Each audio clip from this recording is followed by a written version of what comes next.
What do you consider to be an unremakeable film? The Sound of Music. Wrong. Why? Wrong. Why is that wrong? They did it with Carrie Underwood. Yeah, that was like a live version, and it Remember, was it terrible. Okay, It was terrible. all right. But I mean, like, what's something that I'm not talking about the monetary ambitions or aspirations of guy who's going to be fired in 6 months. Okay. Studio head. What's something that you wouldn't even touch? Gone with the Wind. I bet it's coming. You think so? There's got to be something in development. Oh boy. You're probably right. Although Margaret Mitchell did write Scarlet. Yeah. She went back to the well. Yeah, I know. Nothing is sacred. Yeah, I know. As has been proven that TriStar Pictures wants to remake Guys and Dolls. Which is just crazy to me. How do you remake Guys and Dolls? I don't know. How would you even do that? I don't know. You give me who is okay. All right, I guess Ryan Gosling is Brando. He's our modern Brando, don't you think? Jeez. He's like 6 months away from a car wreck. Who's our Frank Sinatra? Might also be Ryan Gosling. Yeah, I don't know. I mean, who's our singingest actor? And don't give me that right. Lin-Manuel Miranda, although he's hard as a rock right now trying to get into this thing. Yeah, right? probably. He's like, I'll make it about Puerto Rican gangs. And it's Yeah. like, that might actually work, but why are we remaking Guys and Dolls? I don't know. I'm trying to think who's like the singingest most actor. Kevin Spacey. Yeah. No. Guys and kids. Stop it. There's our title. Yeah. No. So quickly. That's so bad. Do we even do we have a little amped up from our Webster podcast? I think stuff? we are a little amped up. So yeah. I gotta take it down.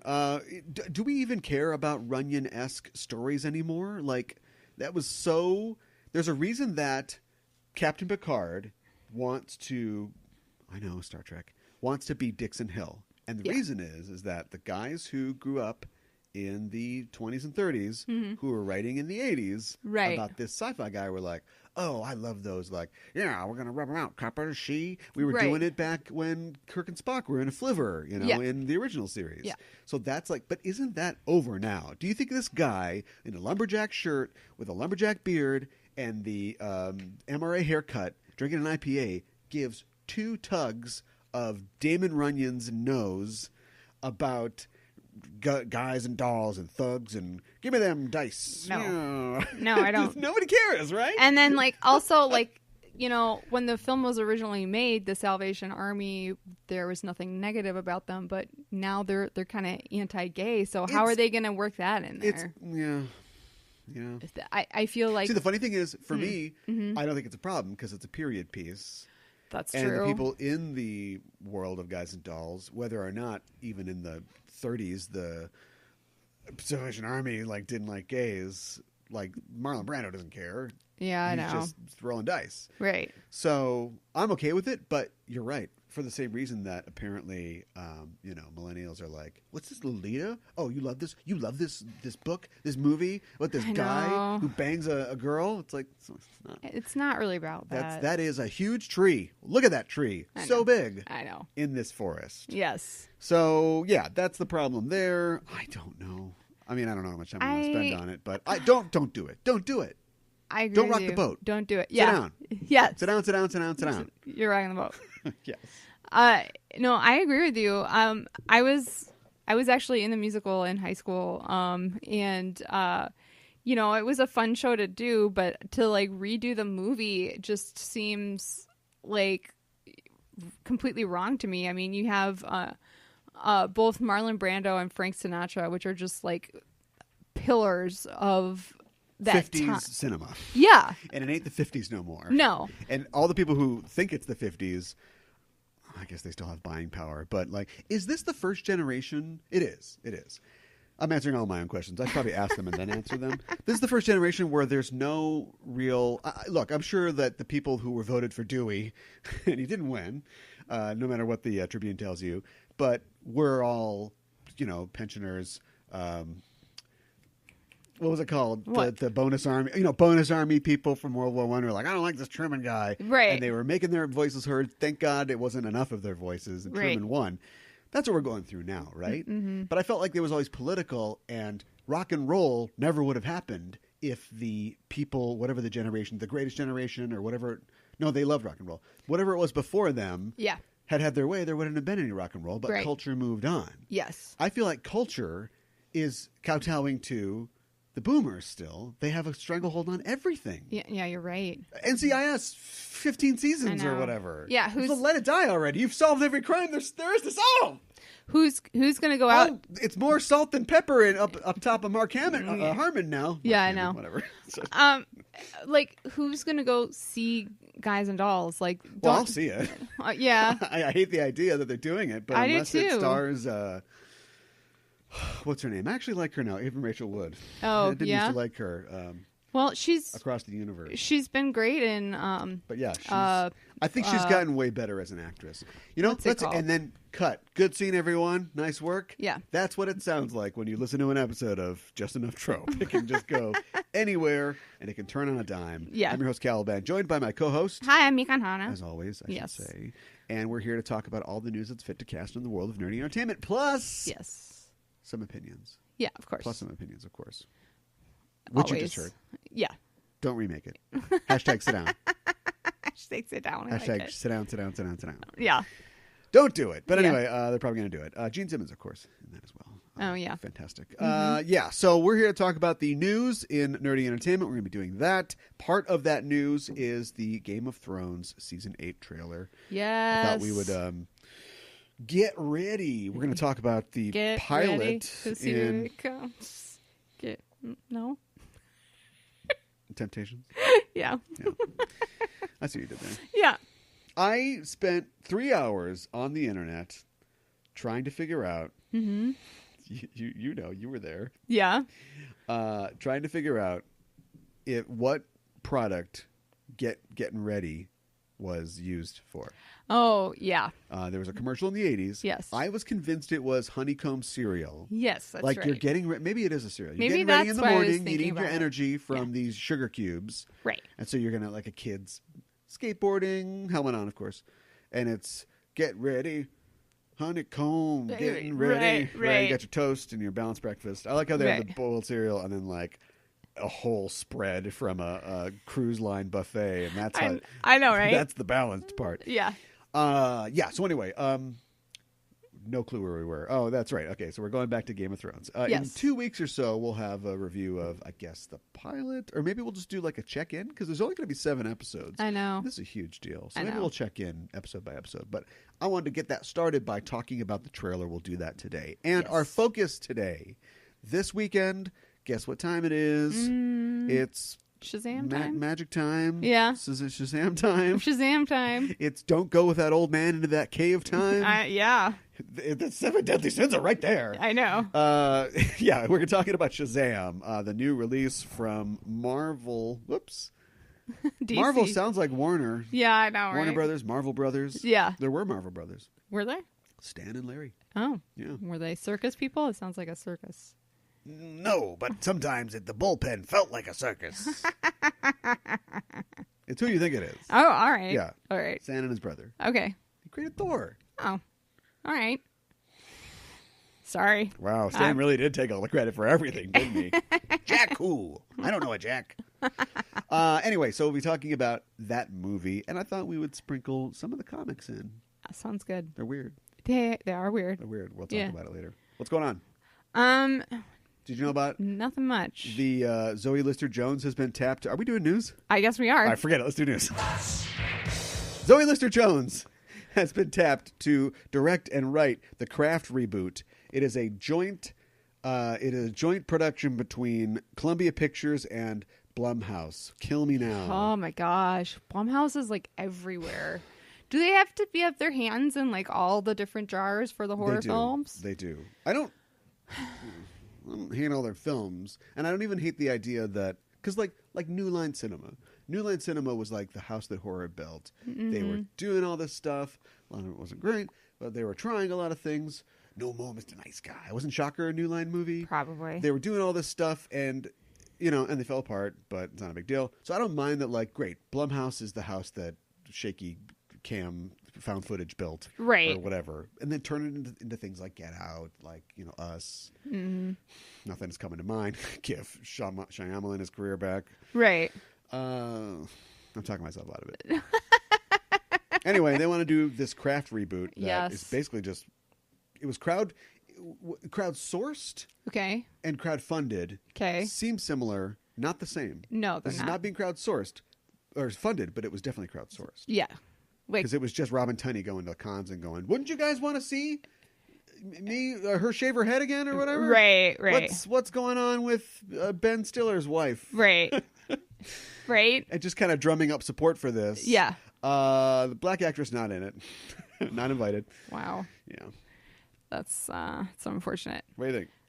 Do you know Zoe Lister-Jones? I don't think I do. What else has she done? She's a writer and an actress, and she's a director as well. She's very funny. She's mainly on Life in Pieces, the CBS sitcom. Okay. But she's also been on New Girl and Delocated and some other shows. And so it's kind of one of these, up-and-coming talents. All right. Well, yeah, I think Faiza Bulk was like talking about it and talking about Rachel True, that's her name. Okay. Should honor her by remembering her name. Was like maybe she's gonna actually be in it. She's not sure, something like that. Yeah, who knows if it'll be an extension or a total remake. Yeah. Yeah. Not very clear just yet. So, other than that, no thoughts. I don't know. I'm okay with it, I guess. I enjoyed the one that came out in the 90s, so kind of like the only one? Why yeah. So like I'm not really sure why redo it. I guess if you're going to revisit those characters, fine, but like, Robin Tunney's character is probably still being a witch and she's quote unquote good. She is the Assumpta Serna role now. She runs the shop, the curio shop. Yeah. Sure. And is teaching people about Manu if they want to go with that. Don't you think you turn it into something more? Because wasn't the Craft literally based on, I don't think it's like perfect, but Wicca people say that it's, a lot of these things are. Now, we don't want to make people's hair fall out or anything like that. No, we don't want to do evil things. But they took kind of accepted mythology of that sort of religion and kind of took the dark side of it. Right. I wonder if they'll even bother with that. I don't know. I mean, I think they probably will. Isn't Satan scarier? Well, yeah, Satan is scarier. You get out of it what you put into it. Yeah. That's what a high school dodgeball coach says. It comes back to you times 3. That's what it is. Yeah. Whatever you send out into the world comes back to you times 3. If you don't invite Rachel True to the con, it'll come back to you times 3. Yeah. You want to talk about this poster that's been leaked about Star Wars Episode 9? Okay. This is breaking news from that #show.com. We've seen poster images of character designs, one of those grainy photos that you see. Right. I can't really show you on a podcast, but you can look it up at that #show.com. We've seen designs of what Rey is going to look like, what Finn is going to look like. Yes. We've seen Lando. We knew he was in the movie. Yeah. Now we got to see him. He looks a lot like they did let out Donald Glover's costume, basically. Yeah, I know, right? Which is interesting because Donald Glover doesn't look exactly like Empire Strikes Back Lando. No. But they really made like new Lando look a lot like pre-Lando. Yeah, you're right. We've also seen, of course, Poe Dameron's character and 2 new characters. Mm-hmm. One of them is supposedly going to be Lando's daughter. Her name is Jana. Okay. And there's another character called Zori, and we can only infer that she is a woman or a female alien just from looking clearly at the drawing. Actress playing her is Kirby, who's a female. Okay. All right. I mean, this movie comes out around Christmas, right? I mean, sometimes I feel like these things are leaked on purpose, to create buzz. Yeah. And I think that Star Wars is very guilty of that. Yeah. So, that's kind of what I'm thinking here. Okay, cool. If you take another look at Zori, and maybe just look at her sort of posture, does this look like a Carrie Russell to you? that look like Carrie Russell? Oh, maybe. Without I could see that.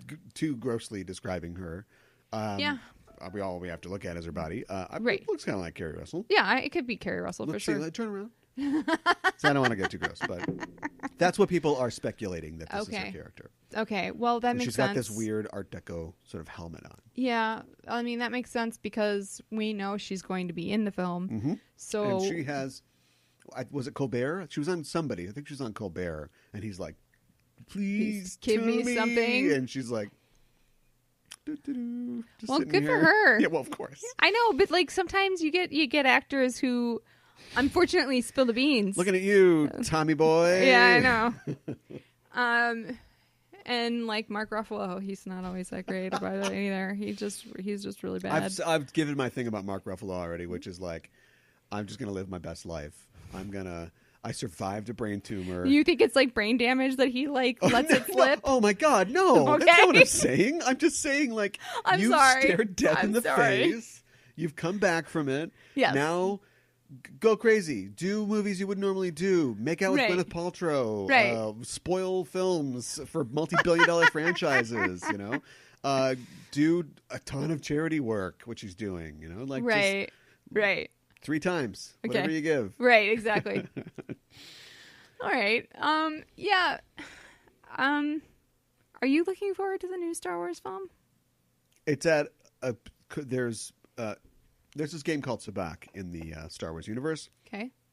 And it's like 21, but it's like 21, 2-player 21. You're trying to reach a certain amount and try to beat the other person. And there's cards that have a positive value, a negative value, and a 0 value that is worth what they are. Okay. That's me. I am flat as the earth is. Right, everybody? Right? Right. That's where I'm at. I Okay. am not excited. I am not dreading it. It has put me... Neutral. Yes, they had a pretty good one, one I didn't care for, a side movie that was all right, a side movie I didn't care for. Yes. My valence is 0. I am a Star Wars neutron. Yeah. And so I'm going to see it, but it's just bring it on. Yeah. And I predict that I will probably like it, because when I go into things without expectations, I tend to like enjoy it more. them more, to be honest. Well, yeah. I mean, that makes sense. Spoilers for my review of Shazam. I really kind of wish that they had let Luke Skywalker live at the end of the last We can't. one. There's nothing we can do about anything. We can't do anything about that. I know. We can't do anything about Carrie Fisher being actually gone. dying. Yeah, I know. You bet on the wrong horse. I just kind of feel like that, you know, like Never. I just feel like his death was, you know, I feel like Han's death meant something. I felt like Luke's death was really anticlimactic, and he just disintegrated, and it was just He reignited the flame of the rebellion. I know, but Okay. But then he's gone. Yeah. He died somehow. He died somehow. Exactly. Yeah. All right. Well, anyway, moving on. Let's talk about another Disney joint. In this case, it is a Marvel joint as well. Angelina Jolie is in talks to star in Marvel's The Eternals. Oh boy. I mean, she's big star power, but I'm not particularly excited about this. We are looking at something here where it's a very similar situation. It is Chloe Zhao. Okay, I'm is not directing. sure who that is. You wouldn't. Okay. She made a movie called The Rider, which got a lot of acclaim, and then that Vacuum? Marvel machine sucked up this young talent. Sure. We're gonna exploit you Right. for your undeveloped talent, Right. and you're doing this movie. Okay. Who do you think she's going to play? That is a great question that I want you to answer. Oh boy, I don't know anything about the Eternals, so I don't have the foggiest idea. You know that Thanos is an Eternal. kind of. He's part a turtle, part deviant. So is this going to be a movie about bad guys? See, nobody... Or are they kind of neutral and that they can be bad or they can be good? Yes. Okay. They are kind of beyond... They're kind of beyond human morality. Okay. They are very distantly humans. You know, Sure. they were altered by the Celestials or whatever years and years and years ago. And so we've got that going on. Mm-hmm. Because Thanos is such a hit, Yes. he is, sorry T'Challa, sorry Scott Lang, we'll see, sorry Carol Danvers. Like, Thanos has been like the hit character of the last 2 years of Marvel stuff. Nobody can shut up about Thanos. So we've got to double down on that, right? Yeah, I suppose. And so their plan is to widely open up this cosmic element in the Marvel Universe, and the way to do that is through the a Eternals. Shi'ar movie. Yeah. Oh, the Eternal movie, yeah. Yeah. Eternals. Have the X-Men go to space and actually hang out with the Shi'ar. Yes, is the Eternals. So we're going to see Mentor. That is the fresh maker. No, that is a guy named Alars, and he is the father of Thanos. Okay. We're going to see Thanos' brother, Star Fox. Okay. We have to make him less rapey somehow. Oh, great. We could probably do that somehow. Maybe his brother Zuras. We also know that, or Suisan, that's Mentor's wife. So Okay.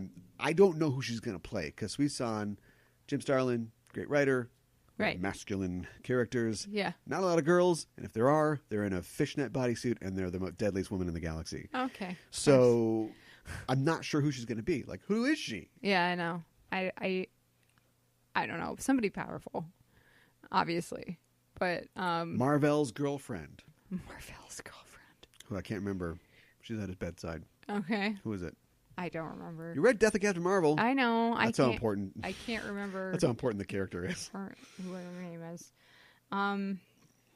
Yeah. I mean, I guess. I don't know. I'm not a huge Una? Angelina Jolie fan. She's not a bad actress. She's just not my favorite. Maybe she's deaf. Maybe she's deaf. Yeah, I can see that. Although I thought that was kind of Kate Blanchett's thing. I don't know if Cate Blanchett is coming back. I don't know if she is either.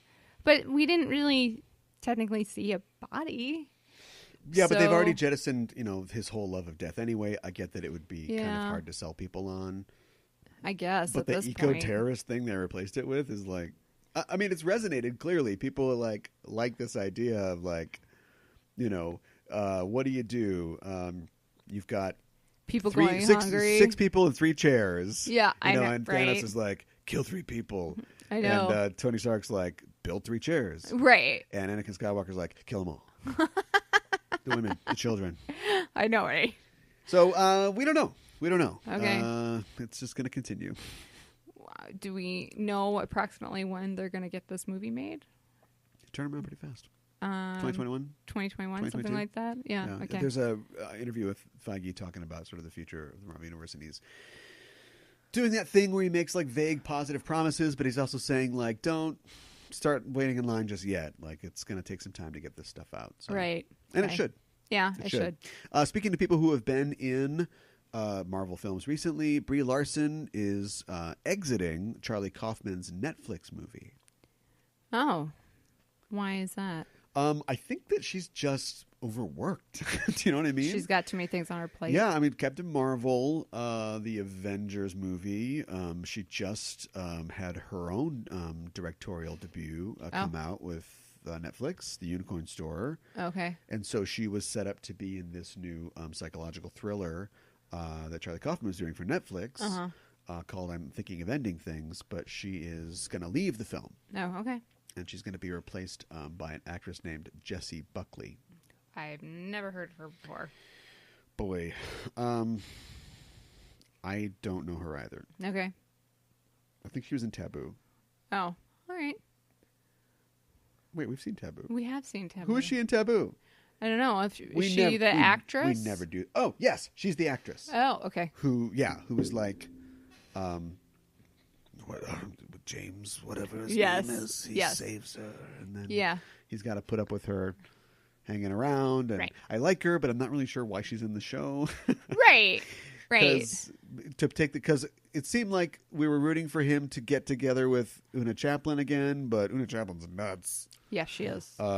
Which is kind of his fault. Yes. So she's the one character who's like, I'm sort of morally gray too, and I can tell that you act like you're morally gray, but you're a good person. And he's like, I've literally eaten human flesh. He's like, whoa, okay, well, I was wrong. You are not a good person. Yes. Yeah. Yeah. Okay. Sounds good. A little more Disney Marvel news. It sounds like the Gambit movie is on hold. Yet again. How is this even news? There should just be a light we all look at. Yes. It's like on, off, up, it's red. Red, yellow. Yeah. Oh, it's green. It's Simon green, Kinberg, yellow, red. Simon Kinberg. Yeah, there is no yellow. It's either on or off. Okay. It always goes slow, even if it's green. Simon Kinberg, super producer, for Fox, the Fox side of things, was talking to people recently. I think it was at the premiere of The Twilight Zone, which we will also have a review of soon, probably next week. And he was talking about how all the Fox movies are on hold, basically. Wow. Okay. I mean, I guess I can see that happening because of the merger, but that's a little disappointing. Channing Tatum is still connected as a producer and presumably the star. To star. But, this guy, he does a lot of work. He does. If they want to do Magic Mike XXXL. Right. I don't know how many X's there are. I don't know either. Or Logan Luckier. Right. Logan Luckier. I like that. So we don't know. That's everything's being reevaluated. Dark Phoenix is coming out. That's the only we know. It will be coming out. Yes. I guess we'll have a review of it when it does. New Mutants, we don't know. No clue. No. And which is too bad because that's in the can, right? And everything else is still. And to be honest, I think that Simon Kinberg himself has moved on to kind of greener pastures. Oh, okay. Because they asked him about if there's an MCU X-Men movie, what do you like to see? And he's like, I want to see him team up with Iron Man. It's like, are you paying attention? There may not be an Iron Man in 1 month. Right. So what are you even talking about? Team up with Iron Lad? I don't know. Ooh. Did you mean War Machine, sir? Or War Machine. Yeah. Yeah. I don't know. We'll see. Yeah. Let's flip over to the DC side. The DC Universe show Swamp Thing, which we've been hearing about for a while, is set to premiere on May 31st. Okay. You thinking about giving this a shot? This is news from WonderCon, which is taking place this weekend. Okay. Love to go someday. To WonderCon? WonderCon seems like it's the... I mean, you can't get into San Diego, right? Right. So it's the C2E2 to San Diego's... Comic-Con? Wizard Con or whatever, yeah. But I think it's on the rise. I've heard a lot of people. Where is WonderCon? Is it out in Anaheim. LA? Okay. Yeah, it's right next door to Disney anyway. So. All right. Yeah. Yeah. All right. Be good to go sometime. We'll watch Swamp Thing. I'd watch a Swamp Thing. Sure. We kind of skipped over the Doom Patrol. Oh, yeah. I was too disappointed. Yeah. Well. Doom Patrol just didn't look. But apparently, people are saying it's pretty good. But people are dumb. So I know. I don't know. Maybe in the future we'll do an entire sort of DC Universe roundup. That'd be check good. out what's going on in the DC Universe. Yeah. I'm trying to think of who is in this show. You don't know anybody. Andy Bean is playing Alec Holland, the guy that would become the Swamp Thing. Okay. Crystal Reed is playing Abby, who is, I believe, his daughter. So they're not going to go full origin on this. They're going to involve the rest of the characters, the extended universe of Swamp Thing. Mm-hmm. Derek Mears is going to play the Swamp Thing himself. He's a longtime horror actor. He's played Jason Voorhees. Okay. And some other people. Is Constantine going to be in it? Do you know? God, probably. Yeah. Who even knows at this point? Yeah, I know. Yeah, Matt Ryan has got to be pulling what's left of his hair out that all of these Doom Patrol has a show and we haven't said, like, let's do a Constantine show. I know. Or let's just do I guess we can't do Justice League Dark, but let's just do like I'll team me up with Deadman and Black Orchid or something like that. Right. Let's just get this going. Where's the Zatanna show? Right? Yeah. People would Fanboys totally would watch tune that. in to watch a chick in fishnet, tights. Yeah. Cast some spells. Mm-hmm. That's true. Let's talk about Batman. Yeah, okay, let's. It was Batman's 80th birthday this week. Aw, happy birthday, Batman. I remember when he was 70. Me too. I remember when he was 65. I remember when he was 75. Oh, man. I feel so old. Yeah. I mean, I know he's older than I am, but It's I on still feel Saturday. really old. Okay. That's, yeah. Well, I had to go through this a couple of years ago when it's like, they never give Batman's age, but I'm older than Batman. I'm now Like older than you Batman. are currently older than Batman is. Yeah. Okay. That's a little weird. So, which means that I disagree with all his decisions. And I don't trust As him. his elder, And I don't you trust him. just And his he's music no is too good. loud. Yeah. Right. Yeah. So, our card is full this week Yeah. with what we got to talk about. But I thought next week we would talk about some Batman Sounds good to me. to celebrate that. And we'll get into that later. I got one more story before we talk about the Game of Thrones trailer. Yes. Talking about films that should not be remade, it looks like they want to remake The Man Who Shot Liberty Valance. What is wrong with you, Paramount? I don't know anything about this film. It's I'm one of embarrassed to the say. classic. I don't want to call. I mean, like postmodern westerns really like started with, like the spaghetti westerns. Sure. You know what? No, I'll say it. It started with Man Who Shot Liberty Valance. Okay. It's a western where, it's not cowboys and Indians. The good guys aren't all good. The bad guys aren't all bad or white Okay, or sure. Indian or Mexican or whatever. And it's got, John Wayne and Jimmy Stewart and Lee Marvin. Oh, wow. And Vera Miles. And yeah, like it is a absolute classic. Why even bother Remaking it. Let's do it. I don't understand why. I feel like, well, I know this is true. When movie studios like run out of ideas, they go back to the remake machine and they're like, what can we remake? But Why not make a Star Trek movie, Paramount? How about that? yeah, I know. There are just, I feel like so many options out there, and there are like so many movies that potentially, didn't really reach their full potential, but maybe could be remade and could be something good, as opposed to something that is a classic. Like, why would you remake it? Yeah. I mean, remake the films that didn't quite get to where they needed to be. Yeah. That's what you should be looking to remake, and in my opinion. Yeah. This is a movie that famous line comes from, when the legend is more famous than the truth or whatever, you print the legend. Oh, okay. Sure. And trying to think of I'm trying to remember if it was, I think it's just always been seen as a total classic. So Right. I don't think it fits on Craft Disservices. Oh, sure. But maybe we could do another cowboy show Sure. someday. Mm-hmm. If we did a cowboy show, what cowboy movie would you want to talk about? I really don't know. Oh, Because well, then we need to do a cowboy show, don't we? I don't think I'm like super familiar with like cowboy movies. Well, then, what's your favorite cowboy movie? Back to the Future 3. Yeah, Moving on. right? That might actually be it.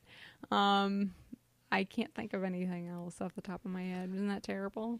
It seems like it's time for a cowboy show. Yeah, it does. Put it on the board. Here's something's on the board. April 14th. You know what time it is. Game of Thrones. Right? Yes.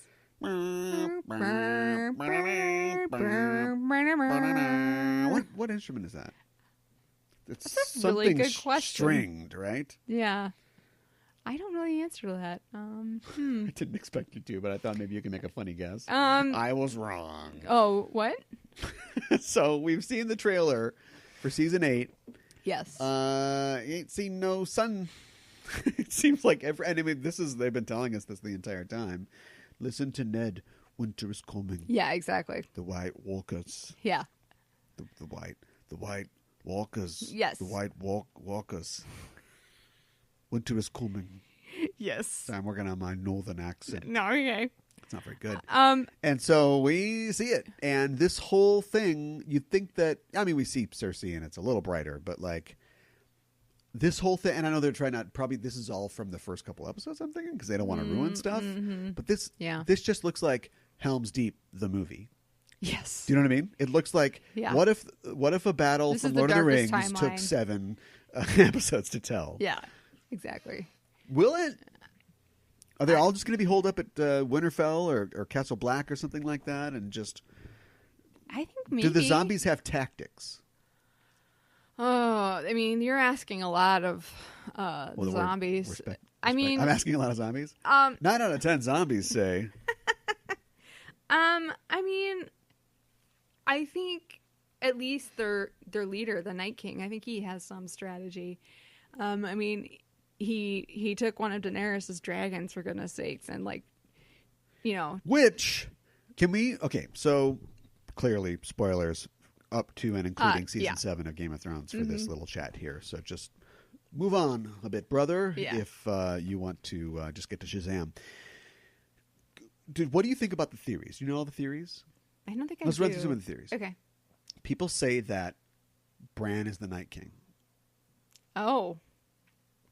Because he's got this I thing hadn't where heard he that. can travel through time with his mind, Yes. but he can also, he's not just seeing things remotely. He is literally sort of there as a consciousness, you know, which led to Hodor, basically. Right. Like he can, so people think that it's some kind of recursive thing where he wargs back to the time at some point when the Night King was being created, which he did see. Yes, he did. Or maybe later on, but he gets into his mind and becomes like he is. So that means that the Night King has green sight like Bran does. So the Night King can see the future and know those dum-dums are going to come here with a dragon, so we got to get a couple things ready. We need ice lances, and we need some big mother effing chains. Right.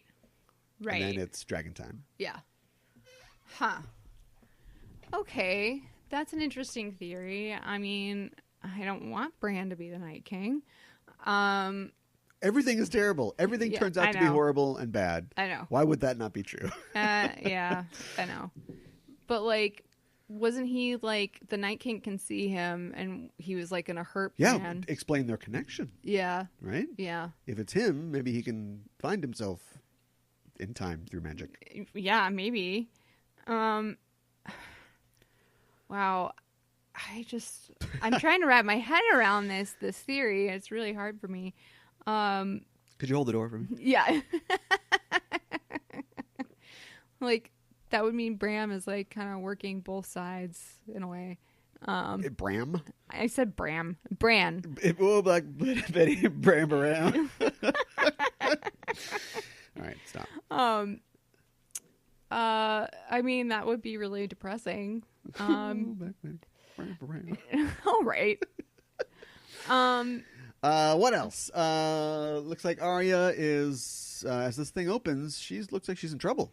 It does. Did she bite off more than she could chew? I think probably yes. Well, and she says she knows death and it wears many faces, which just reminds you of, you know, I can't remember what the people are called. The Faceless Men? The Faceless Men, yeah. Ironic. Yeah. I know, right? Seems like you guys have a lot of faces. You guys do have a You lot of guys faces. talk about how there's no faces. Right. I'm not sure you're right. So, you know, maybe they're going after her, like they are going after her because of she's like trying to fight White powers. Walkers, and they're like, "Hey, the Right. waif has 6 sisters," Right. and they're all pissed. Right. So can you guys wait? Can you take a number? Can you just wait? Yeah, their motives have been. So, are they just a totally sort of neutral mercenary organization? Right. Because for people who are just like, yeah, give us a coin, we'll just kill whoever. They have a lot of like rules and a very deep They do. philosophy and Yeah. mythology, and for them to just be like, it's really important that we just kill whoever somebody pays us to kill. Like they must have some agenda or something. Yes. And of course, we're just talking about the show. We're not talking about the books. Right. Because the books have 2 whole books, which I'm sure will be 2,000 pages each to wrap this up. The show, Right. it's got to get this done, you know? Yeah. In the books, all the Stark kids can warg. Oh, really? You know, they can all see through their wolves or whatever. And the show's like, don't worry about that. Right. You know, Patch Face, Lady Stoneheart, we got to cut all this I stuff know. out. We got I to know. make this make sense. Yes. As a narrative and drive to a point. Right. So that point is, who is Azor Ahai? Yeah, I don't know. I mean, does it matter? Yeah. Do prophecies, this is a world where you can see in the past and sometimes in the future, Yes. but it's also a thing that's clearly like, yes, there is magic. Like, you know, Melisandre says that, you know, the Lord of Light gives her power to do these things to bring people back. Yeah. But it's also clearly a world where there is no God. Do you know what I mean? Yes. Like if there was a God or gods that cared about humans, how could any of this be and I know possible. it's like, I'm talking about our world, but I mean, like in Right. the world of Westeros, Yes. clearly nobody's at the wheel. No. So if that's true, do prophecies really mean anything, or do we allow them to shape our behavior? If the frog lady tells you that your kids are gonna die and you're gonna die or Right. whatever, like, do you just wait for that to happen, or are you trying to avoid it, or are you playing right into it? Is it inevitable that you can avoid it? Like, Does the prophecy mean anything, or is it just some I crazy feel- lady? I feel like it does. Like, I feel like what we've seen so far, the Because I prophecies can't believe that do Rickon means... was fated to just die in the mud, I know, right? and that's what happened. I know. So I'm just saying, like, everybody's making such a big deal out of the prophecy of Azor Ahai. Like, does it even matter who it is? Like, is it Dany? Is it Jon? Is it Dany and Jon's child? Is it somebody completely different? Right. Well, I think it does matter. I think the prophecies do matter, and Is it hot pie? That's what I need to know. That's my money's on hot pie. Okay. I mean, I think it does matter. I think that the prophecies that Bram has seen, I call him Bram again. Bran has seen. Bram. Oh, White Walker. Yeah. Bram. Yeah. I think, those are important. Like, how is Jon gonna feel like once he realizes that Dan is like his aunt, I think. He's probably not gonna be okay with it, but like, I think we've talked about this, like, her family, like, incest is just kind of like a thing. Yeah. So like, she's probably gonna be okay with it. Her family tree is just like a trunk. I know, right? She goes to family reunions to date. Yeah. Yeah, exactly. Her Tinder is her Facebook friends and family thing. Swipe to left. Right, exactly. In the backseat of the car. I know. On a family trip. Oh, no. Yeah.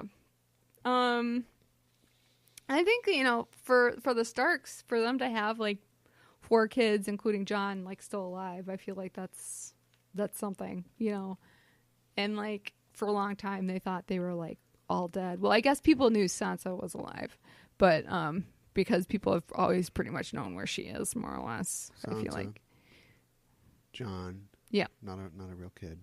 Yeah, that's true. Arya and Bran. Yeah. No Theon? I wouldn't count Theon. But you count Jon. But I'd count Jon. Yeah, you're right. I mean, maybe we should count Theon. I mean, Jon's at least related to them. Yeah, right? Right? He's a cousin, at least. Yeah, exactly. Who do you think's going to end up on the Iron Throne? I don't know. I mean, seriously. Sorry, just to add an extra thing to the question. Okay, sure. Does Dany's pretty imperious, Rex, or Regina. Does her breaking the wheel mean destroying the Iron Throne as well? Does she want to just completely destroy the political structure of Westeros? I think it does, because she kind of makes up politics as she goes. Yes, she absolutely so does. I think she would totally change it if she got her power. Bend the knee to her. Yeah, exactly. Call me whatever you want. I'm in charge. Right. And I got a lot of names. Yeah, exactly. So I think she definitely would. And I don't think it's going to be seriously, because she's there now, and I think that somebody's going to get to take her, dethrone her or something. And what about her baby? I know. That's the weird thing. Like, she's pregnant again, and like, her kids have all like died terribly. So I think this baby is kind of doomed from the start. I hate to say it, but what if they defeat her, show mercy, just put her on a boat, sure, give her Gendry's rowboat, and let her just go live in Marine or something like that? I think she would raise your baby. She would hate that. She wouldn't take it. Here's my pick. I think Sansa's going to end up on the Iron Throne. Okay. If anything, we see horrible things. We see good people, bad people, just randomly destroyed by these, the tyranny of evil men and whatever. But I think that beyond all that, there is still karmic wheel in Game of Thrones. Bad people do get what's coming to them. Mm-hmm. Tywin died on the toilet. I know. Do you know what I mean? Yeah. So kind of cheating, but like Jon, was the most selfless person in Westeros, got a chance to come back and save everybody, make it right. Yeah. So if that's true, who are our major players here? I think Tyrion will get away because he's Tyrion. I kind of do too. I think that Dany has done good, but she's done a lot of bad too. And she's had this ambition, and the ambition gets punished in this karmic sort of sense. Yeah. So I think that she will help make it right, but will ultimately like pay for her mistakes and stuff like that. And Jon will just die doing something heroic, trying to save everybody. Kind of like Rob. Yeah, exactly. And so, and Sansa's been standing back this entire time.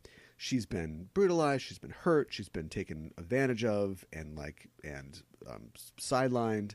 But she's been learning all these lessons, and I think that it's made her probably the best person to rule after having seen how badly everybody else has mismanaged their kingdoms and taken advantage of each other. I think that she is both pure enough and smart enough at this point that if we do want to end this on a good note after 90% of the population has died fighting each other or the White Walkers, I think that she's like the person to like lead us forward here. Mm-hmm. Sansa, 38, whatever.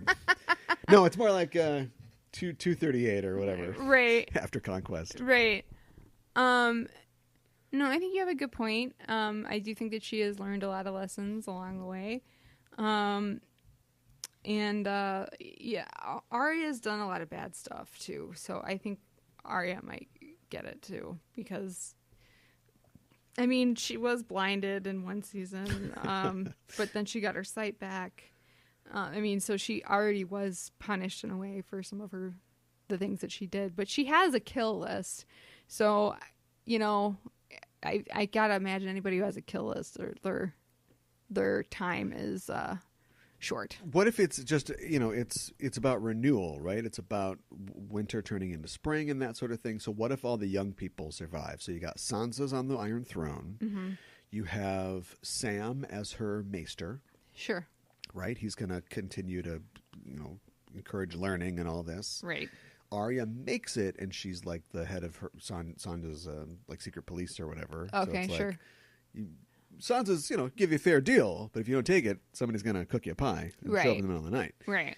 And then maybe Theon survives, and he's like the captain of the armies and the navies and stuff like that, and he... The real problem is the Ironborn. They're the worst. They really are. But maybe he and Asha or Yara or whatever can put them on a new tack. Yeah. A little so term there. Yeah. So his uncle is out of the picture. Oh yeah, that guy's got to go. Yeah, I know, right? We can't do anything with that guy around. I know. That guy's the worst. I know. There's a lot of weird theories about him. Are there? Yeah. Okay. There's a theory that he's Dario. Really? Yes, that they are the same person. Well, that's a weird theory. Because when you think about it, how does any of it work? But nobody in like Essos knows what Euron Greyjoy looks like, right? Well, yeah. And so he really wants to be with in the show he wants to be with Cersei because that's political power, but in the books like he wants to be with the Khaleesi. And so he's kind of already accomplished that as Dario, and he's like subtly influencing her. And then whenever Dario goes off on like, oh, I gotta go get some smoke, so I'll be back, and he'll disappear for like months, and they're like, where's Dario? And then he'll come back. Now, what does he tell his company of mercenaries where he's been? Right. And he's got Euron Greyjoy has magic that like makes his ships go really fast, so it's like possible that he could get on a ship and just turbo back to Westeros and then be like, I'm king of the Ironborn. Wow. Okay. I guess we never really see Dario get killed or anything. Make a single prediction. Oh gosh. A single prediction. And then Bran also works for Sansa. He's like he can see everything. He's the benevolent police state. Sure. Keeps her kingdom in order. Who's the hand for Sansa? Would that be Tyrion? Okay. Yeah, he makes it. All right. Maybe they get married again. Oh gosh. They're technically married still? I don't know if they are.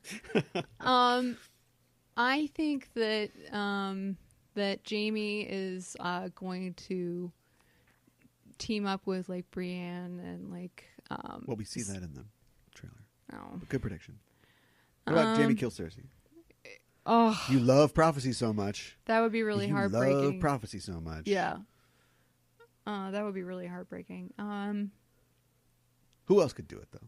Who else could kill Cersei? Tyrion. Why nobody thought Ollie would shoot Ygritte, but No. But yeah, I mean, it's not going to be Hot Pie picks up a sword. No. You're going to die, Cersei. No. Illyrio, what's his name? It can't be a random person. No. Gendry? I don't know. Yeah, it could be. Thanks, you killed my father. Right. Basically. Yeah. I like that. Okay. Gets her head squished by a warhammer. Yeah, there you go. Are we done? I guess. I mean, I'm just Winter really, is coming. I'm really looking forward to it, and I just can't wait to watch it. The White Walkers. Yeah, I know. In the North. Well, we watched like some videos that just the North remembers. Yes, that kind of like summarize the seasons, and I had forgotten that they really introduced like the White Walkers like right away, even though like they're not. You think that they're kind of like figuring them out for the show. Yeah, like how impending the doom is. Yeah. You know, they'd changed the designs a couple times. Yeah. So, but they were there this entire time. So the White Walkers. the white walk. Bad.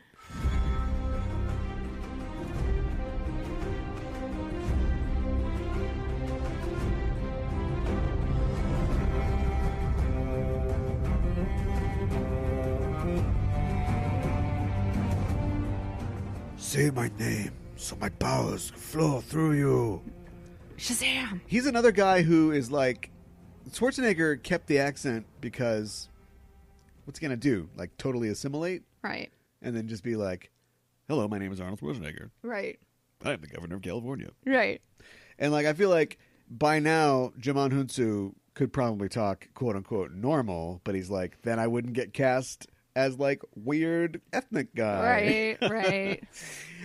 In a movie like Shazam. Yeah, exactly. Which we saw. Yes, we did. He is the wizard Shazam. He is the wizard He's Shazam. a wizard. Yeah. But Billy. Yeah. You're not a wizard. He's a wizard. Yeah, exactly. Although you kind of become the wizard. Right. And he his name stands for the 6 immortal elders that give him power. Solomon, Hercules, Atlas, Zeus, Achilles, and Mercury. Yeah. Or if you're a girl, Selene, Hera, can I keep going? Yeah. Athena, zippity-doo-dah. We probably made one up for Z. Aphrodite, because you got to be pretty. Right. And why aren't you Wonder Woman? This is just Wonder Woman we're talking about, right? We'll get to that in a little bit. He empowers Billy Batson, orphan Billy Batson. Yes. Not Webster Long, although that'd be awesome. Yeah. With the power of Shazam to make him the champion of good, the big red cheese. We're talking about Captain Marvel. We're talking about Shazam. Yes. What happens in the movie Shazam, except for what I just said? Billy Batson is the world's mightiest mortal. Sorry. Yeah. He is an orphan. He keeps running away from his foster parents. And he keeps looking for his mom because he knows that she's out there somewhere. Who's from Zambroda. Yeah. He got just like lost from his mom when he was like 2, I think. Yeah. So he gets moved into this new foster family, and they have quite a few like foster kids. One of them is named Freddie Freeman, and him and Freddie they don't necessarily get off on the right foot right away, but like when they're in school, these guys that are kind of bullies attack Freddie, and Billy almost walks away from him, but then he like beats them up, and then they chase him to a train station. This subway train takes him to does it have a name? Like the Hall of Heroes or something like that? I don't even know. The Rock of Eternity. The Rock of Eternity. And he gets off and he meets Shazam, and he's like, say my name. And he's like, I don't even know what your name is. And then he turns into Captain Marvel or Shazam, depending on what the legality says. I think it's Shazam. Yeah. I think it's Shazam Yeah. this time around, and Yeah. has been since 2011 when DC basically just gave up. Yeah. Which is fine, and we'll talk about that when we talk about the comic a little later. And Yes. he is what? He's Magic Superman. Yeah. Basically. Basically.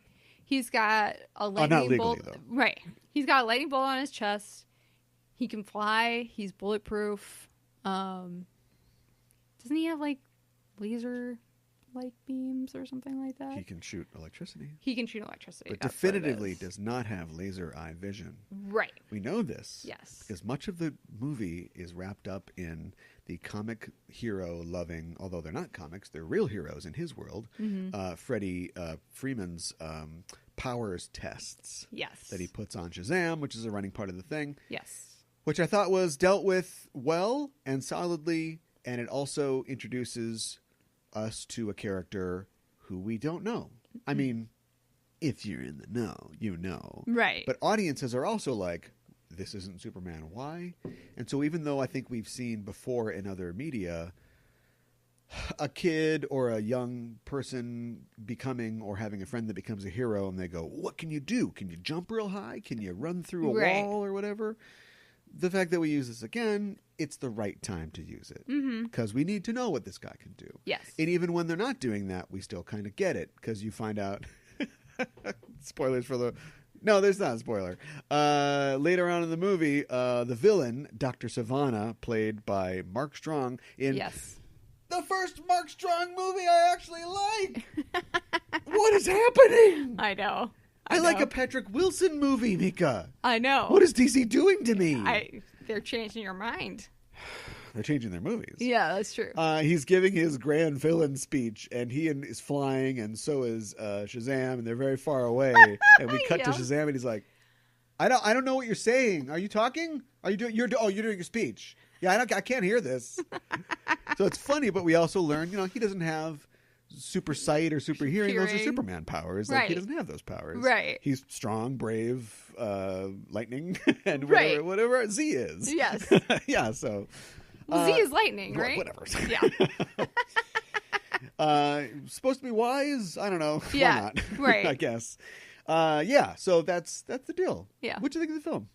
I really enjoyed it. I thought it was really fun and lighthearted, and good on DC for, actually making the character fun, because I think it's intended to be fun. I mean, this is a young boy who looks like he's an adult, but he's not really an adult. I mean, the poster even has him like blowing bubblegum, and like looking at a phone. So like even like the poster for the movie is kind of fun, and like you shouldn't take like super seriously. But at the same time, I think Shazam and Billy himself, because he is Shazam, has to deal with some kind of adult situations, because the bad guy is, I mean, he's really wicked, and like he's after Billy, and like, at one point he's kind of has singled out Billy's foster siblings as well. Yeah. So A lot of child endangerment in this movie. yes. So I mean, Billy has to really like use his head and figure out how to use his powers and how do I defeat this guy. Yeah, there's a weird thing with Captain Marvel, a.k.a. Shazam, in that for so many years he was a character who was just for kids. And I guess I didn't want to talk about comics yet, but we'll get into it a little bit. Like, he was, even as we talk about Superman and Batman being 80 years old, there's a lot of kind of dead spots in there, because as the 40s were ramping up and we got into the 50s, superheroes were like dead. Like, people weren't reading superhero comics. They were reading like cowboy comics and things like that. Pirate comics. Right.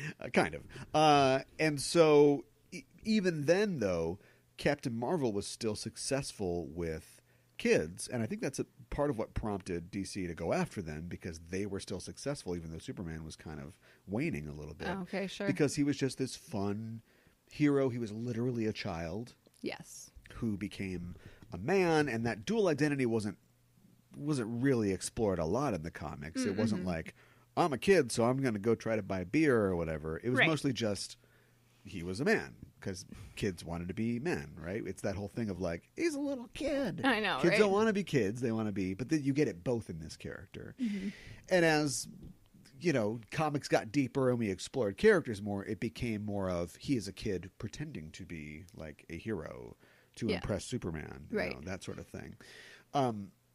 But he just appealed, and he was just so like these innocent adventures. There was a bunny version of him. You know what I mean? know, like, the Marvel bunny. Happy. Yeah. Yeah. And so that was all well and good. Then when we bring Captain Marvel back after the 80s, after Dark Knight, after Daredevil, after comics got dark, suddenly we had to explore all of that. So like now somebody's trying to rape Mary Marvel, or Dr. Savannah is like, actually, I don't want to do fun stuff anymore. I'm going to kill you and your whole family, and I'm going to wipe you out. And so I was worried about that going into this. And I guess I'm still worried having come out of it. Okay. Because they cut this weird path between completely innocent, fun. You could easily take a kid to this, and probably the most amount of like S words.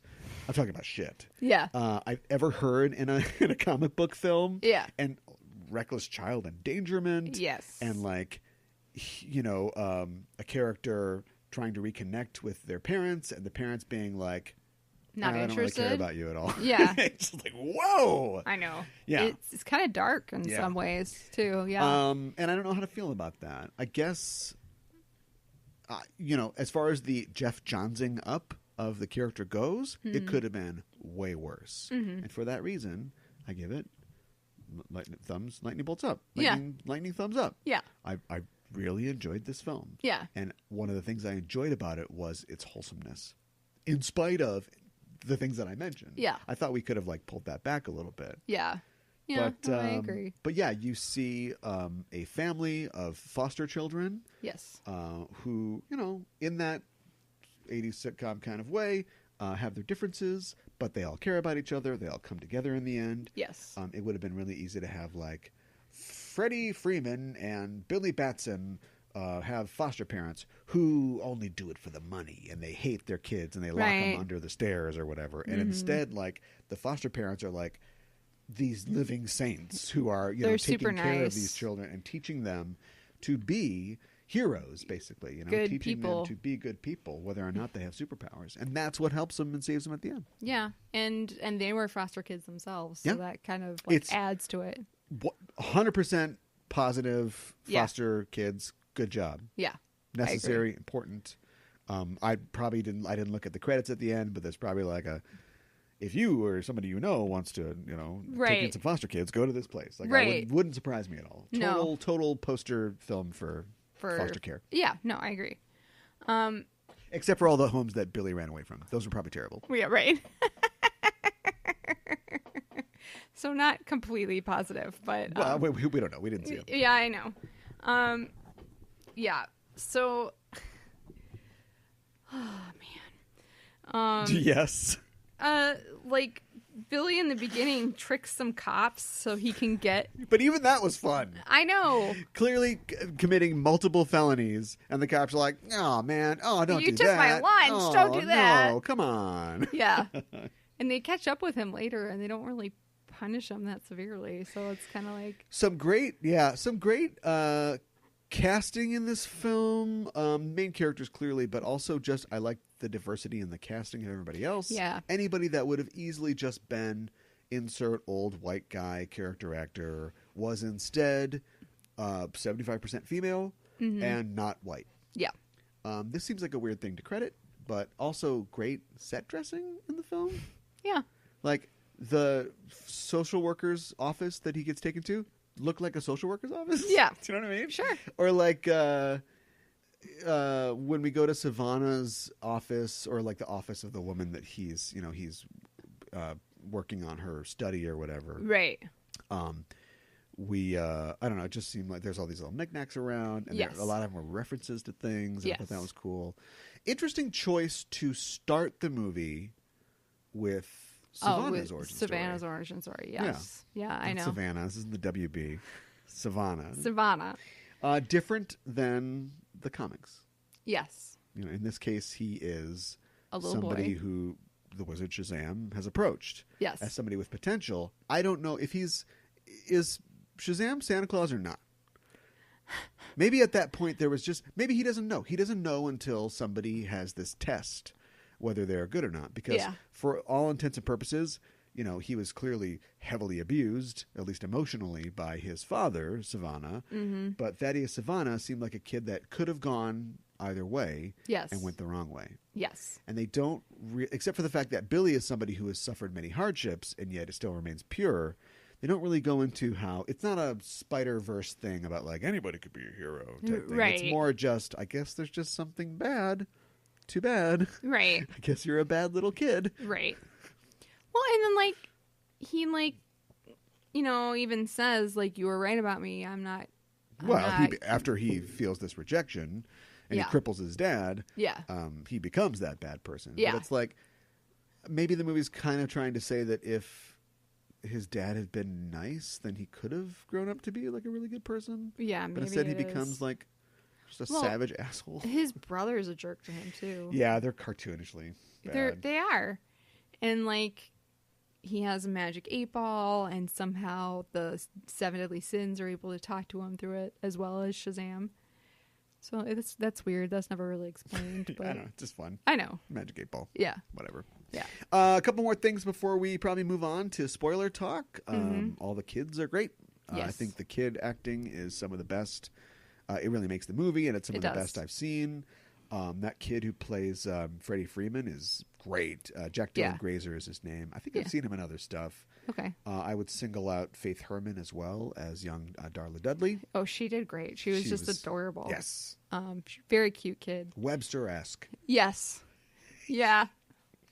I would agree with that. I mean, she's known for not really being able to keep a secret. Yes. And she finds out early on that Billy is Shazam, and they basically tell her if she says anything to anybody, she would not be a good sister. And she's like, I'm a good sister. Yeah, right. So that's how she's able to keep the secret for as long as she keeps it. And this is mildly spoilery, but the family of kids, you know, later also learn, and she's almost like excited, like trembling, and like, and then finally the sister's like, "Wait a minute, is Billy so and so?" And she's like, "Yes." Oh, thank goodness! I know. I didn't tell anybody. I'm a good sister. Yeah. That's if you can handle that with a couple S words filtered in. Yeah. This is the movie for you. Yeah, exactly. All right, let's talk spoilers. Okay. Wherever we are. Timestamp it. Yeah. I was trembling throughout the film because it was clear with Freddie being such a big part, and we didn't even mention Mary, of course, is in this as well, played by Grace Fulton. I was like, how are they going to do it? How are they going to get the Marvel family into this? Right. I'm sorry, the Shazam family into this. And I was in for a surprise because it wasn't just them. No. It was the whole family. Yes. Which they've done in the comic. They did in one of the last reboots, I think Rebirth. They made like the whole Foster family powered. Okay. Yeah. All right. And they actually pulled the trigger and did it. I know. And I was like, yeah, in that last scene where I was like, okay, this is it. We're going to get a Captain Marvel Jr., we're going to get a Mary Marvel. Right. And they all grab the thing, and then they all come out of the mist, and it's like 6 lightning bolts, and it's like, oh, shit. I know. This movie's okay with that word? Right. Oh, shit. Yeah. It was pretty exciting. It was great. I think that was an excellent move. I think they definitely did not want to spoil that for audiences because that was not in the trailer. Nowhere to be found. And some of the criticisms I've heard of the film were like, I just feel like I've seen the whole movie. I watched the trailer. It's like, no, that you is haven't. by design. Yeah. You have not seen the whole movie. Exactly. Yeah. So. I actually do. I don't really watch trailers all that closely, so I don't know how much the 7 Deadly Sins are kind of part of the trailers as well. I don't remember them being in the But no, there trailer. is a lot to see Yeah. that you haven't seen. Yeah, I just thought that was great. I also thought, I don't know if they were doing a thing or not, but I felt like everybody maybe they're just sort of actors that you're familiar with, but everybody who was an older version of the kids was kind of a cameo of sorts. Right. Like Adam Brody's cameos are all he does now. Yeah, he's full-blown Ted or whatever. He just kind of shows up and stuff. So, but he was like a great adult analog for Freddie Freeman. The Jack Dylan Grazer. You know, having the guy from 13 Reasons Why be the older Eugene. Yes. Was great. It was a little uncomfortable having Megan Good be older Darla, because it was like, oh boy, Darla's hot.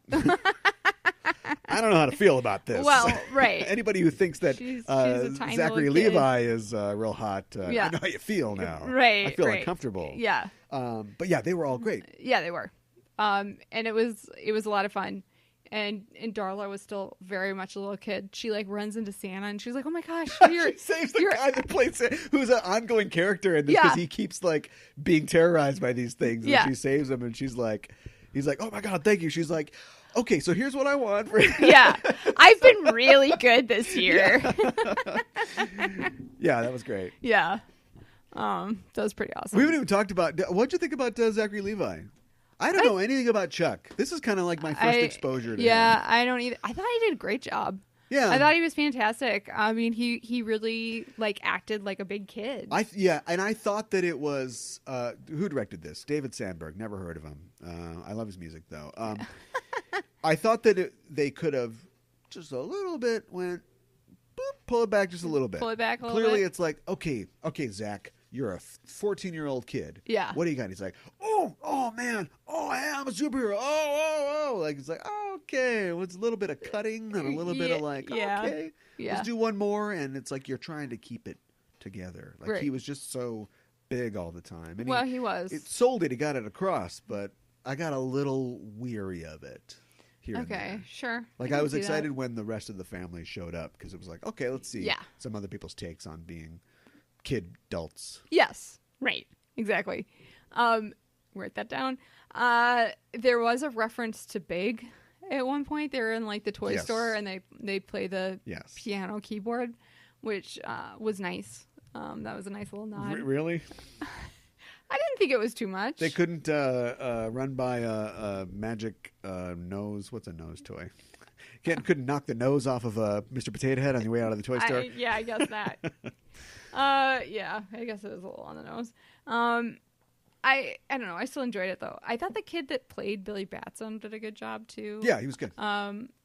We'll drop his name in here. It was Asher Angel. That moment when he actually found like Eugene, one of his foster brothers, found his real mom, and she's like 2 train stops away, and like that the moment when he like meets her and she's all like, "Yeah, I saw you," and she's all like, "Why is she not in prison?" I know, right?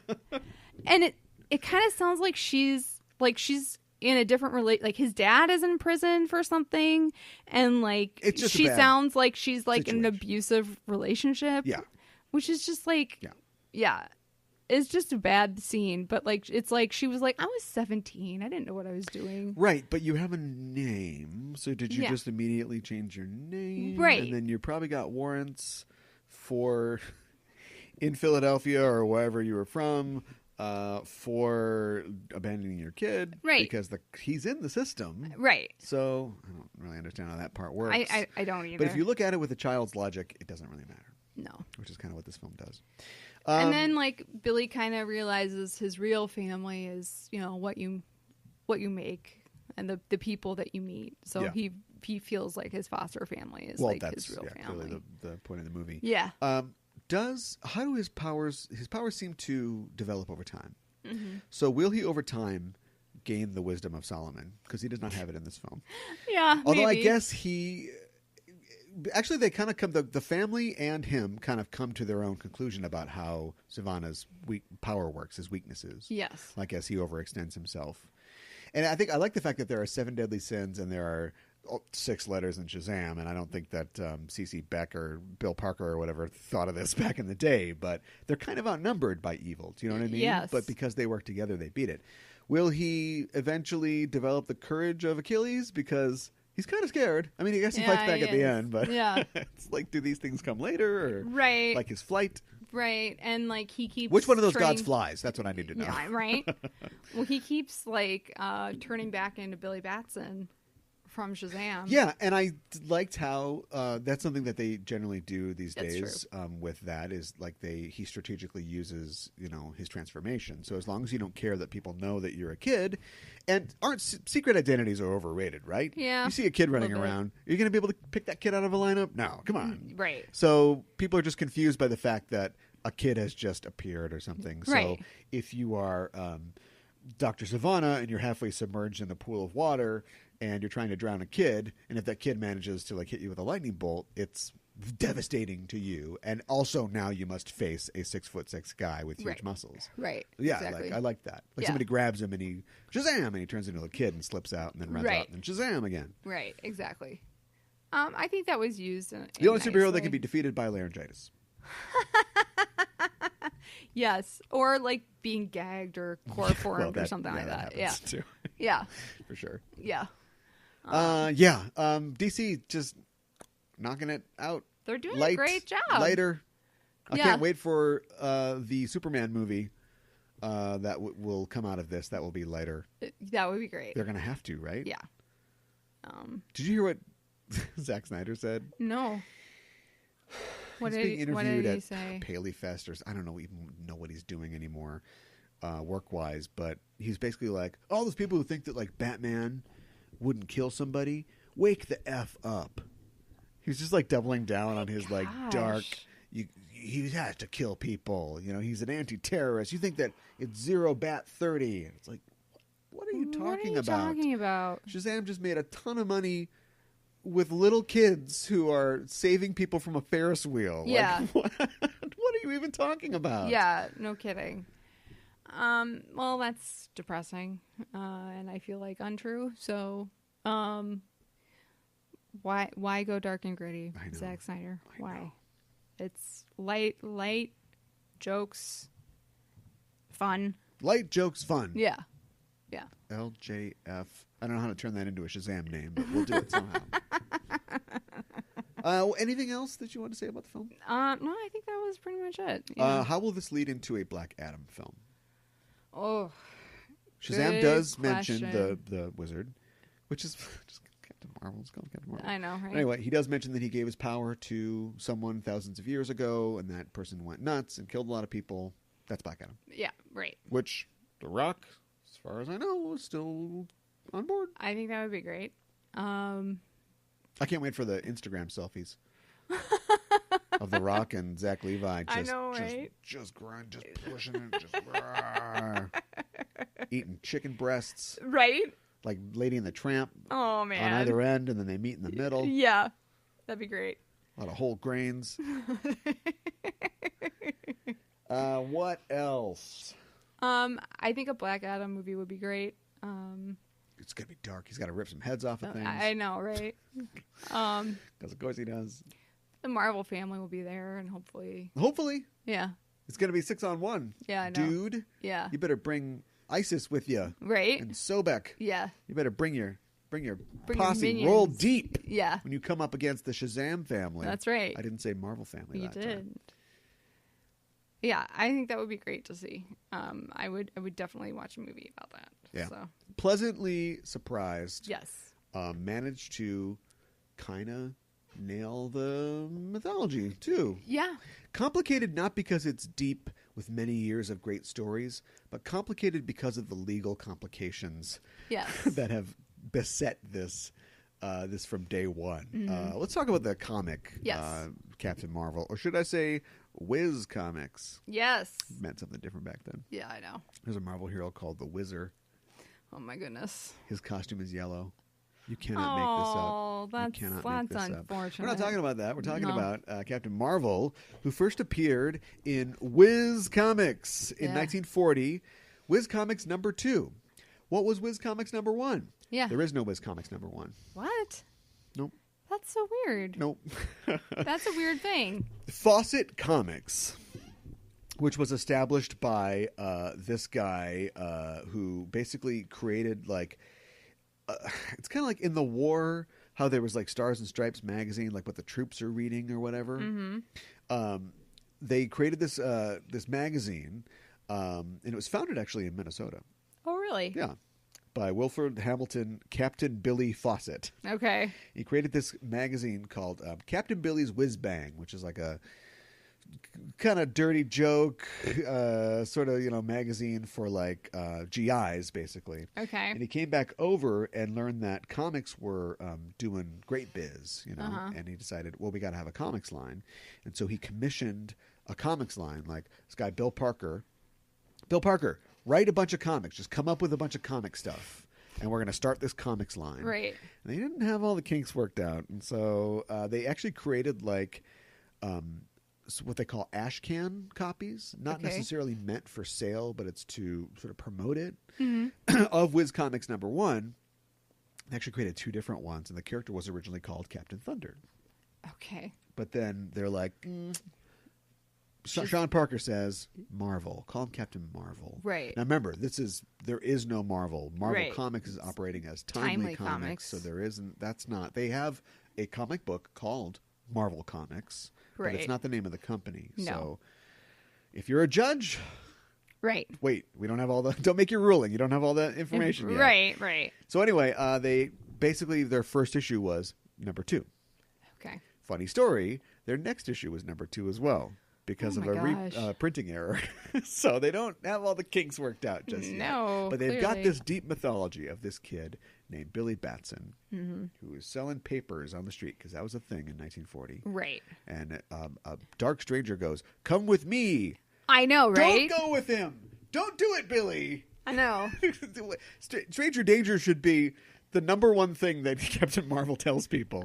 No kidding. Don't do what I did. Right. But he takes him into a subway, yada, yada, yada. The rest is history. Yeah. And I like the fact that, so we read Whiz Comics #2. Yes.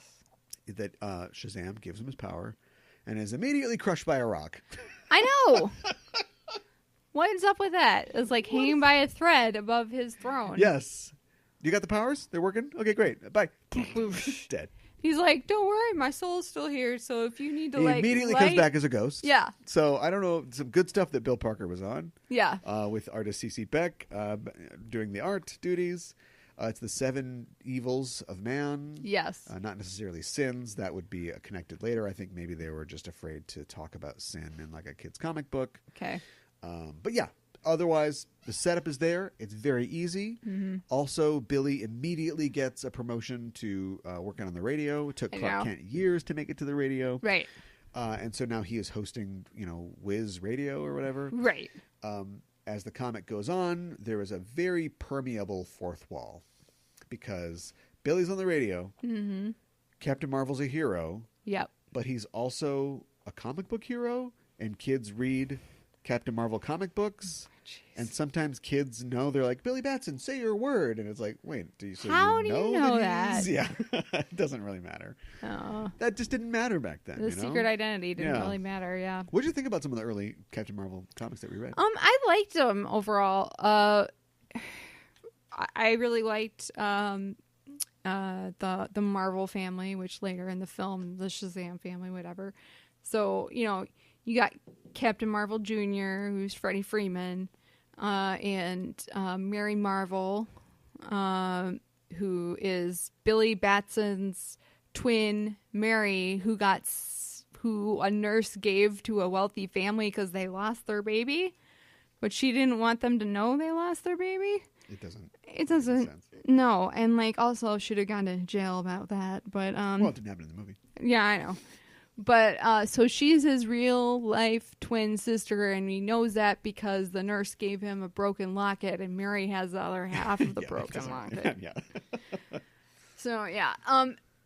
Also, I think Billy's living good. I don't think we ever really get. I'm sure they get into it at some point, but in the stuff that we read, they never really explain his parental situation. No. But now that he can become a man, I guess we don't have to worry about he could just get a hotel room or Yeah, something at night. I have no idea But, what's like, happening. yeah, 'Cause so he we- was so we living in kind the of- subway And he's before. living high. He's a radio star, like we don't ever really worry about that. But whenever we see Freddie Freeman, he's always in a suit that's too big for him that he got from Goodwill, and he's selling papers, and he's got a crutch. And you're like, Yeah. do you ever like just say, "Hey, Freddie, you cold? Come on in." Like, what do I you know, do? right? I know. Like, Freddie's clearly living on the street still. But anyways. Yeah. And Mary comes from, like, a wealthy family, was adopted. Well, Yeah. not exactly adopted, is part of a wealthy family. Yeah. So, yeah, I thought that was fun. We later see, like, Uncle Marvel, who really doesn't have the powers of Shazam. He just pretends that he does, Right. which is weird. Well, he's a con man. Yeah. He's got a heart of gold. Right. And there's the Lieutenant's Marvel as well. Okay. This is where it gets weird because there's 3 boys who are all named Billy Batson. Yes. And because they're named Billy Batson, they come to whatever city he protects or whatever. Yeah. And they're like, hey, since you say the magic word, we figure if we say the magic word too. And it's like, how do you know all this? Is it supposed to be a secret right? identity? Right. And I guess it doesn't matter. So then they turn into Shazam as well. Yeah, they all split the powers. Yeah. Which is okay. Weird. It's like a technicality, like, since your name's Billy Batson. Yeah. But they call themselves, like, Hick Billy and, like, Fat Billy. And I know. It's all, like, insulting. But they're, like, totally okay with it. yeah. It's weird. Well, we got to tell the Billies apart. Yeah, I know, right? Yeah, it's weird. What else? Let's talk more about the identity of the character, I guess. Mm-hmm. So basically, later on, National Comics, which is what DC Comics was at that time, sued Fawcett Comics because they're like, it's Superman. Yeah. And the judge is like, it might be true, but you guys forgot to put copyright on the cover of your comics. Yeah. So you lose. Right. And then they went back and went, all right, but look, it doesn't mean, and you get this in copyright cases now where somebody can make a mistake and like it's, they put the wrong date or they forgot to put copyright in the credits of It's a Wonderful Life. And that's why it was it was just free to show. Right. Until somebody went, yeah, but we're still RKO / Paramount Pictures or whatever. We didn't mean for, just because we made a mistake. Right. And so they basically retried it, and they're like, okay, yeah. And then also check this out. Superman's throwing a car. Captain Marvel's throwing a car. Superman is, saving this planet. Captain Marvel's saving a planet called Shrimpton or something. Right. Like that. So, yeah, they kind of lost that one. Yeah. So immediately, this is how Little Fawcett was invested in the comics business. They immediately just stopped publishing. So, done. Right. Captain Marvel is over. This is like the early 50s. And all of their characters, too, like Captain Midnight and Ibis, the Infatigable or whatever he is, all their other comics, they just basically shut it all down. They shut it down. It was over. Wow. Yeah. That's too bad. And basically sold some of those characters to, I think Charlton Comics bought some of them. Some of them did end up with DC. And of course, later on, DC ended up buying Shazam. Fawcett Comics, Yeah. were basically their properties. And Captain Marvel was reintegrated back into comics. Yes. And they basically just said, how do we explain where he's been? He just got trapped in a sphere by Dr. Savannah. Right, for 20 years. None of them aged. And and they're all just popped out and they're just here now. Right. Now, which is kind of a weird it is weird. rationale. It also inspired Alan Moore to create Marvel Man. Okay. Which is his pastiche on Captain Marvel. Also looking at the once boyhood innocent adventurer trapped now in a world of horrible things and explicit depictions of childbirth and whatever else that happens in Marvel Man. Right. Which becomes, of course, Miracle Man because of its own trademark problem. Right. Speaking of that, Marvel at this time was like, well, we should have a character named Captain Marvel. We're Marvel. Right. So they created Captain Marvel. Captain Marvel. In the late 60s, yeah. So by the time Captain Marvel came back for DC, it was like, we got a Captain Marvel character. Right. And that went back and forth, and it was a little different. It was more like, okay, well, you can have a character called Captain Marvel, but the way that copyrights and trademarks work is that you can't have him, you can't sell under the name of Captain Marvel, right? Because that's confusing. In the book, you have the right to call him whatever you want. It's true that this character predates, Marvel Comics, Right. But the trademark, like you can't brand something as Captain Marvel because that is brand confusion. Sure. So that's where the prominence of the Shazam name came out. Right. Which is and now they've just confusing. given up, and it's just it's just Shazam. He's called Shazam. Yeah. It doesn't make any sense. Nope. It'd be like if I don't know, Cyclops was called Professor X. Actually, he is sometimes called Professor X now. Comics, everybody. Yeah. They're confusing. Woo! Exactly. Who's a mentor character who passes down the thing, and then it'd be like if Green Lantern was called Green Lantern. He is called Green Lantern. Gets his power from Green Lantern. He's called Green What's Lantern. This is tough. Guy's name in Doom Patrol who is in a wheelchair? Miles Calder? Yeah. Okay. It'd be like if the Doom Patrol were all called Niles Calder. Yeah, right. Okay, yeah, good, yeah. Yeah. We've got, she can shrink and grow. She's Niles Calder. Yeah. He's a brain trapped in a robot body. He's Niles Calder. Calder. And here's a guy in bandages that becomes a Black Lightning Man. He's Yeah, called no, Niles Niles Calder. Calder. Yes. It's like George Foreman. Yeah, All of exactly. his kids are named George Foreman. Exactly. Oh. Yeah. What else is going on in Captain Marvel? This is Well, you mentioned seem unimpressed. You seem unimpressed. Me? Yeah. I seem unimpressed. Yeah. I'm not unimpressed. No, it's okay. No, They're for kids. I'm not unimpressed. I enjoy them. Okay. The Hoppy one was weird. That's all I kind of want to say about that. Like, What why? about the Captain Thunder one? Don't let him rub his belt buckle. That was weird. I don't know what was going That on. was really weird. I don't know what they were thinking. They were testing the waters. Yeah. Yeah. It was like, it's not time for Shazam to come back yet, but we're going to have this Captain Thunder character. What we didn't read was some of the best. The thing about it is like Superman, and you've got this problem now where every Superman story has been told. He's 80 years old, like Batman. What do we even do? Let's have him walk across America. It's the dumbest thing I can think of. But anyway. Like Johnny Appleseed? Yeah. But like Captain Marvel in being emblematic of a certain time in comics and also having skipped basically like the Silver Age, like a lot of it, he represents this thing. And so when he gets used, now that they've integrated him in and they've got his own, he is the wizard now as well. Like Shazam is kind of gone. And he sort of represents he's one of these characters that is like made of magic in comics. So if there's a problem with magic, if the Spectre blows up the Rock of Eternity, then his powers are fritzy, and this is all this kind of stuff. But he's often brought in as a character who literally represents this earlier time. Yeah. So you think that Superman like is the big blue cheese, you get the big red cheese, and if you're going to put them against each other, they might fight. But he's supposed to represent this ideal that looks up to Superman, but even Superman is like, he's the best one of us. Like, he is like the real hero. Like, I'm a man who has to struggle with all these problems. He sees things with the mind of a child, and he's pure unless we're going to make him bad. Right, like Captain Thunder. Captain Thunder, yeah. Or you're going to do like, Final Crisis, and it's like, what if it's Mary Marvel, but sexy, slutty Mary Marvel? Oh, man. Yeah.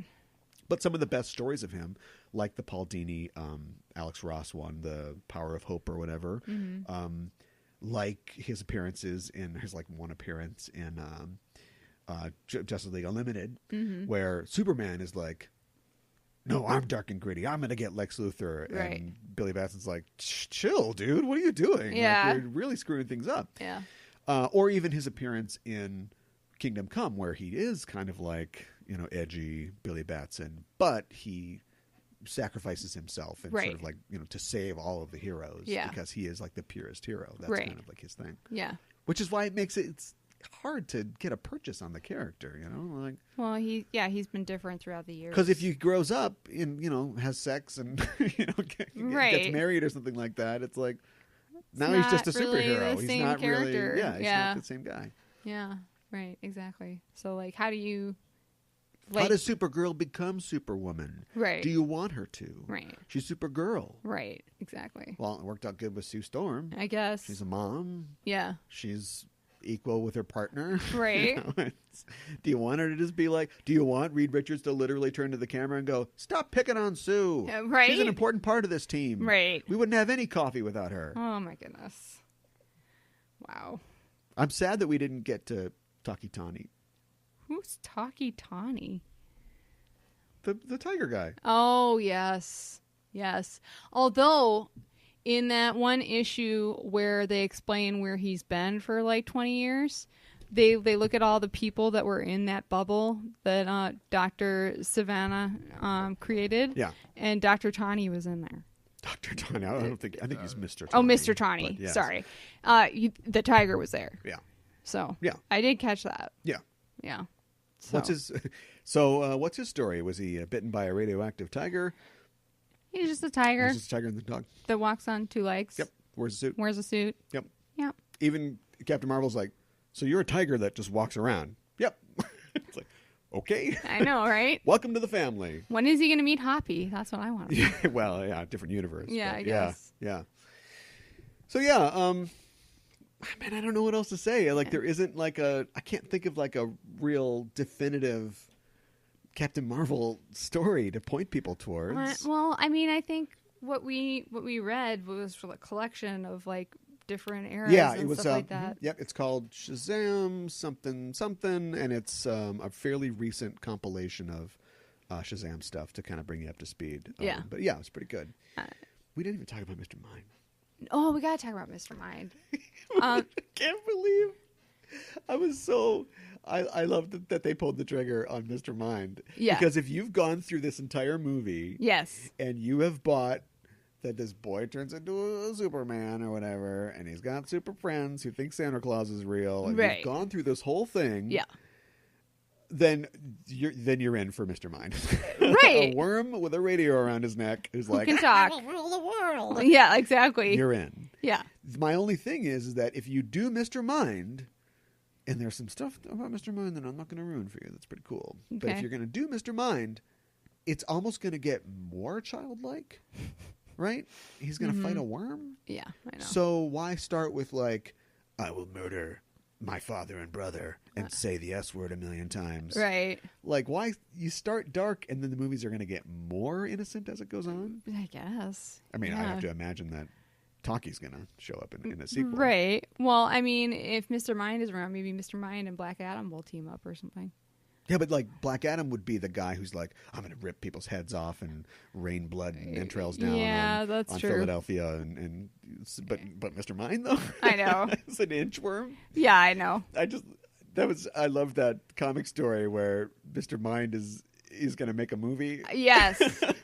About him. Yeah. And they're like, we've got this Mr. Mind prop. Yes. And he's like, I will be the prop. And I know. and then he brings like people from the Monster Society in. And yes. they, kill the actors, I guess, who are wearing monster costumes. I know. Yeah. And then like all the weapons that they find are like rubber. Because right. So they're like stabbing TV people. It's set like, no, this isn't a real pitchfork. Yeah. They throw Billy off of a cliff and like he wakes up and like all the rocks were rubber. He's like, oh yeah, I guess I just bounced off the rocks. How fortunate. I know, right? Yeah, it's just like, okay, I don't know. There's so many, Mort Weisinger stories or whatever of Superman. I'm sure something like that happened, but just like the creativity and the crazy not having to worry about continuity and not having to like, oh, this is serious. Like, it's just, what completely insane thing can we think of that, somehow Billy Batson has fallen into? Right. Mr. Mind's like, it's not just, he could just take Billy Batson out behind the studio and shoot him, but he's like, no, we have to finish this movie because once we've got on camera in this narrative that Billy Batson is dead and the world will be terrified. Yes. He just like wants to be the director. What's his credit going to be? Mr. Mind? I know, right? Yeah, exactly. Of course it'll be Mr. Mind. When are you going to go finish your degree? Shouldn't you be Dr. Mind? Come on. Are you feeling down? Like you just can't do it today? I can see your frown. but it's all gonna be okay. So believe in yourself. There's no giving. All right, well, I feel good. Yeah, me too. I did not know that I would, but it turns out that I did instead. Now that DC has a brand new bag, Yeah. fun movies. Yeah, I know, right? Who knew? So much better What a than the great dark idea. and gritty. What's another fun hero they could do? Blue Beetle. Oh, yeah. That'd be great. Either, definitely Ted Kord, but even Jaime Reyes or whatever his name is. Sure. Like, Blue Beetle's always been like a real fun thing. Yeah. They keep talking about this Blue Beetle Booster Gold thing. I totally see that. When's it going to happen? I know. We're doing that right now. I agree. Nathan Fillion is just waiting. I know. That phone is not ringing. I know. Is it plugged in? I would think so. See if it's plugged in. I know. How do Canadian phones work? I don't even know. But I'd love to see that. Loving the lighter tone of DC films, and I think they're really nailing it. I don't know about this James Wan Trenches horror movie, though. Like, what? Yeah. Did he make... I don't know. He's a horror guy. Did he make Aquaman just so he could make the Trenches horror movie? Maybe. It's so weird. It's like a backdoor pilot for the movie. Yeah, right. Yeah. Yeah, Momoa's great. No, man, the fish monsters. We got to get into this. I know, right? They're going to wash your hair in all kinds of ways. Oh, my God. How do you wash your hair underwater? No dry shampoo with this. Yes. Yeah. So anyway, definitely go check out Shazam. Yes. When it comes out. Check us out. Hey, we're all over the place online. You can find us on Facebook and Twitter and all the social media outlets. Look for Just Enough Trope there. Also, find us on the web, on your podcatcher of choice. Search for Just Enough Trope on Apple Podcasts, Google Podcasts, Stitcher, all those great places. Find our show. When you find us, subscribe to the show. Yes. It's the best way to get it. It is. Comes right to you as soon as it's ready. And that's how that works. Also, you can find us, or excuse me, you can give us a review if you would be so kind. That's how we know that we're doing a good job. You like what's coming out. We can do more and give us a rating. Most important. Yes. The most important part is to give us a rating. So iTunes, Apple Podcasts, whatever it's called, knows that we're doing a good job. We move up in the ranks. And that's how we get exposed to more people. That's so right. To that end, give us 5. What? Nothing. I don't know. 5 nothing? Yeah, no, don't give us 5 nothings. Give us 5 Mr. Minds. Okay. He clones himself. Yeah. Of course he does. Mister's mind. Mister's mind? Yes. Mm. But of course, it becomes very dangerous for the Marvel family. But ultimately, he turns against himself. How do we get rid of the other minds? Because it's a fun comic. They can't get stepped on or eaten by birds or something. Oh my gosh. I know. They just use the machine again and it turns back into one Mr. Mind. Right? Yeah. It's still too dark. Too dark. Too dark for a Captain Marvel story. So, Yeah. Give us 5 stars instead. We'll be back next week to celebrate belatedly the birthday of Batman Yes. by reading a Batman comic to be revealed at some point in the future. Sounds good. But I think I know it's going to be. And we're signing off. Until then, I'm your host, Caliban. I'm your co-host, Mikan Hana. Keep the geek fires burning. It's an upbeat, inspirational song about life.